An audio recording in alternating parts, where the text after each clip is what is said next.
குழந்தையோட தலை 3வது மாசத்துல நிக்கணும். சில குழந்தைக்கு 4வது மாசம் கூட ஆகலாம்.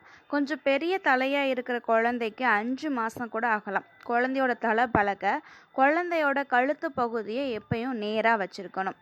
குழந்தை பிறந்த நாள்ல இருந்து நம்ம எப்பவும் ரொம்ப கவனமா குழந்தையோட கழுத்து பகுதியில கை வச்சு தலையை பிடிச்சிருப்போம். அது மாதிரியே குழந்தையோட தலை நல்லா நிற்கிற வரைக்குமே பிடிக்கணும். பொதுவாக குழந்தைங்க 3வது மாசத்துல குப்புற விழுவாங்க.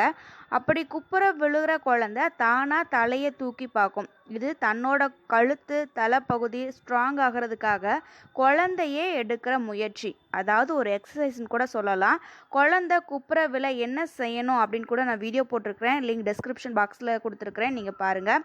3 மாதம் ஆகியும் குழந்தையோட தலை நிற்கலைன்னா வேற என்ன செய்யலாம் அப்படிங்கிறத இந்த வீடியோவில் பார்த்து நாம் தெரிஞ்சுக்க போகிறோம்.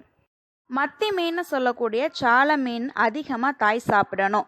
அந்த சால மீனில் இருக்கக்கூடிய சத்து குழந்தையோட தலை பழக்கிறதுக்கு ரொம்ப ஹெல்ப்ஃபுல்லாக இருக்கும். இது மட்டும் இல்லை, ஆட்டு தலையை குழம்பு வச்சு சாப்பிடணும். தலை பழக்க தலைக்கறின்னு கிராமத்தில் சொல்லுவாங்க. தலைக்கறி சாப்பிட்றதுனாலையும் குழந்தையோட தலை சீக்கிரமாக பலப்படும். முன்ன காலத்தில் குழந்தைய உட்கார வைக்க சில பயிற்சிகள்லாம் கொடுப்பாங்க.